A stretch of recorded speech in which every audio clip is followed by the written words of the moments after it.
Hello, everyone. Welcome to the season of spiritual recharge in 2025. I'm excited to be here to begin this journey with us. Every day, we will discuss on faith. That's what we're focusing on this year. It is faith contemplations. I know that this is going to be a transformative experience for every participant. So I encourage you to get your friends, your family, your neighbors, your loved ones to be a part of this, as this is going to be a blessing. It is faith contemplations. In this year of manifestation, God is leading us to learn the secrets of how faith works so that we can manifest the desires of our hearts and the promises that He has given to us. But first things first. You see, everything that comes from our lives comes from the background of the identity that we have of ourselves. And so the question we must ask ourselves first of all is, who am I? So I'm asking you, who are you? You see, when people are asked this question, they oftentimes don't really answer the question. So when you ask someone, who are you? They say, my name is so and so. But your name is only a label. That's a set or group of people. It could be your parents, it could be anybody else. Named you, a tag they gave to you. That is not you. That is a label that you carry. So, who are you? You are not your body. Sometimes people, when they are asked who they are, they point to their physical appearance. They look at themselves in the mirror and they think they're looking at themselves. But you are not your body. Alright, you are not your body. As the scripture shows us, your body is only where you live. It's a coat you wear, but that's not you. One day you put out or you put off the body, but you will still exist. So who are you? A lot of people look at their past, their stories of the past, their experiences, what they have been through, and they identify themselves by all these things. But you are not all the stories you're telling yourself. You were you before those stories happened in your life. So again, who are you? Some people even think they are their minds. You are not your mind. You are not your thoughts. In fact, you're not just not your thoughts. You are not even in control of your thoughts as you think. How many times have you tried to stop yourself from thinking a certain thought and it still keeps coming? If you were in control of your thoughts, then you could think whatever you wanted to think. You could choose your thoughts. You could select empowering thoughts and good thoughts only. But how many people do we see in the world, including ourselves, who struggle with thoughts that we know are not correct, thoughts we know are not right, thoughts that cause us pain, alright, thoughts that steal our peace, our joy, our happiness, but we are still having those thoughts? That tells you that you don't even control your thoughts. Think about it. How many times have you told yourself, I do not want to think about this person? And boom, after you have said that, the thought of that person now fills your mind. The more you fight against the thoughts you don't want to have, the more the thoughts increase. See, that shows you are not really the one producing your thoughts. Your mind produces thoughts on its own, just like your heart pumps blood. It's not personal. Thoughts arise without your control.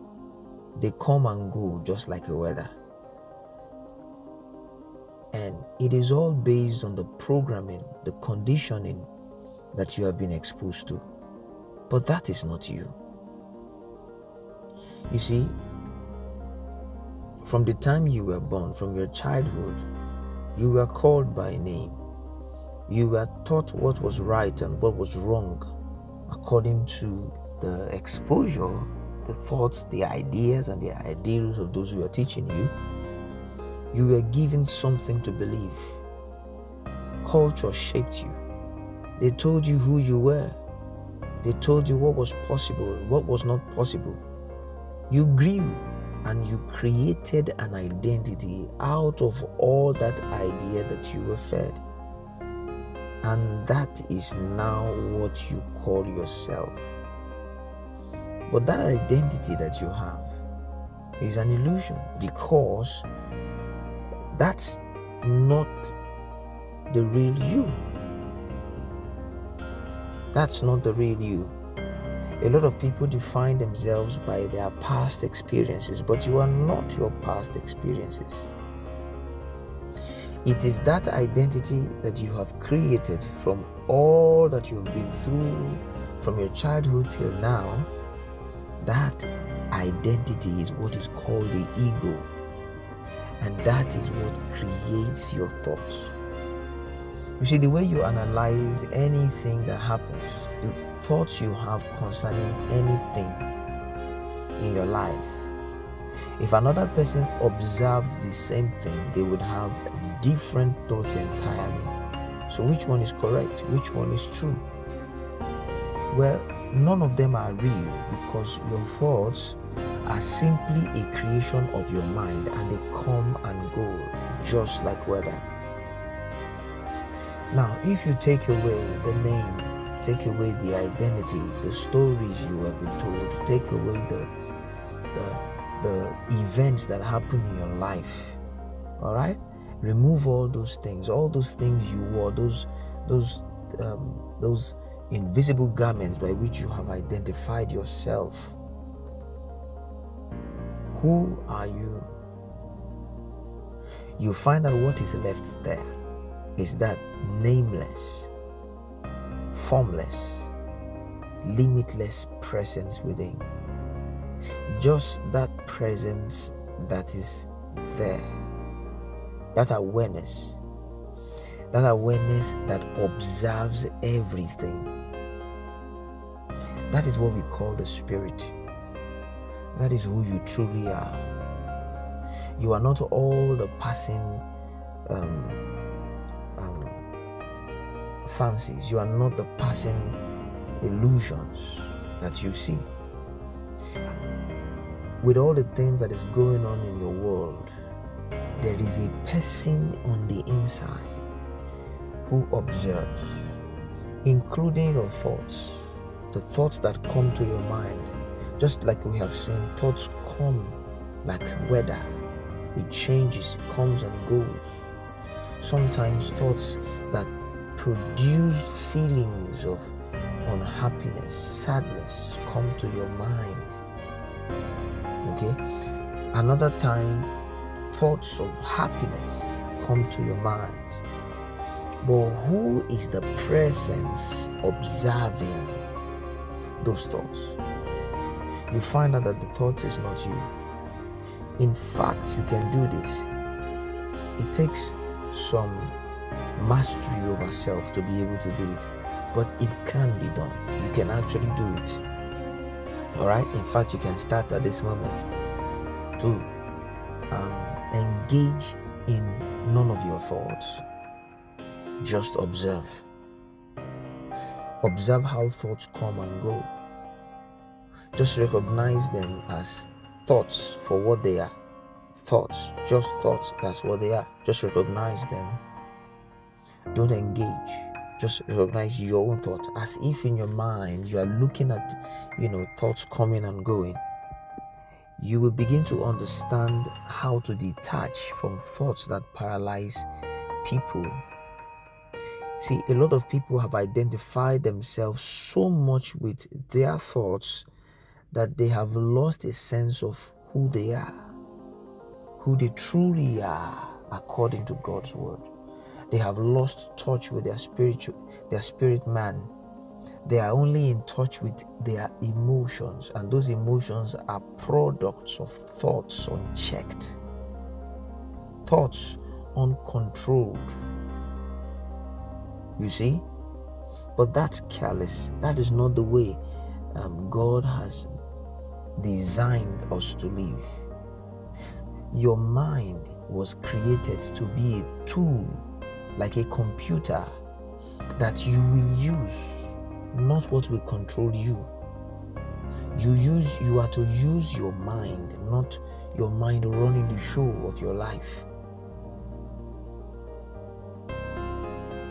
Because you are not your mind, you are not your thoughts, you are not your feelings or your emotions. Those things are not you. The awareness that sits and observes, the presence that observes everything that is going on in your life, that is the real you. It is that presence, that spirit that God breathed into the body, that gives life to the body, that spirit within you, that you. All right? That is where your focus should now be. The main you. The thing is, that you is so powerful that whatever it focuses on becomes a reality. It has the power of creation. Remember, in the Bible, in Genesis, God said, let us make man in our own image and let them have dominion. So the creative ability that God has, man also has. But which man? It is not the mind, it is not the feeling, the emotion. It is that indwelling presence within that observes the spirit of man. Whatever that presence focuses on begins to come to pass. Now, when you grasp this and see it for what it is, you begin to understand why faith works the way it works, because this will form the foundation on which what we will be teaching will be built. This is the foundation. As you understand this even more clearly, you start to detach from those crippling thoughts that you had. You see, again, like I've said, your thought is coming, all right? Your thought is coming from your mind, which has been exposed to different things in the past. Your beliefs, your desires, your memories, your experiences, your pains of the past, the culture you grew in, the things you were told, how you were treated as a child, how you were brought up, all these things is what has created the mind that you now have, that you now are running your life with. Therefore, once you understand that you are not your mind, you can now question the thoughts that come to your mind. Most people don't do that. All the thoughts that come to their mind, they consider it to be them. They are so identified with it that they are imprisoned by the limitations of their own thoughts. All right? But when you understand this, you begin to question the thoughts that come to you.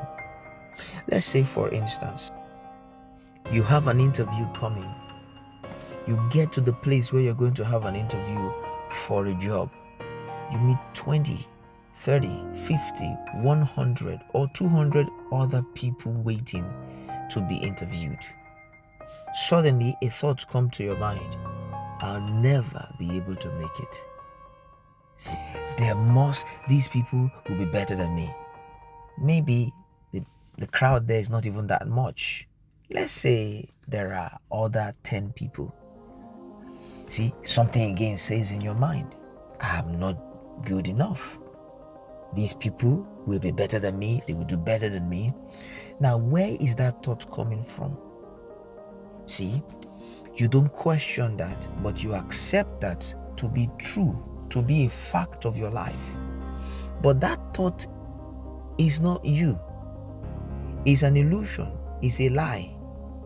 That thought is only coming because of your own exposure. It is because of your upbringing. It is because of your past. It is because of how you were raised and those who raised you and how they spoke to you and the memories you have and the beliefs you have. All right? These are creation of not even just you, but other people. They are the limitations of other people, all right, that they passed on to you. It is speaking to you as your thoughts. Sometimes the way your parents, spoke to you, the way they addressed you. For instance, if your parents always told you, you are a failure, look at you, look at your mates. If your parents always compared you to your mates and they always spoke of them as better and you as not good enough, why don't you try and be like this person? Why don't you try and be like that person? See, now you're an adult, all right? Now you go for that interview. The moment you see someone else there, even if it's just one person, a pattern of thoughts begin to play in your mind. That person is not good. I'm not going to be good enough. That person is going to do better than me. I can't get the job. See, what's going on in your mind is a programming. Those thoughts are not you. They are simply a program running.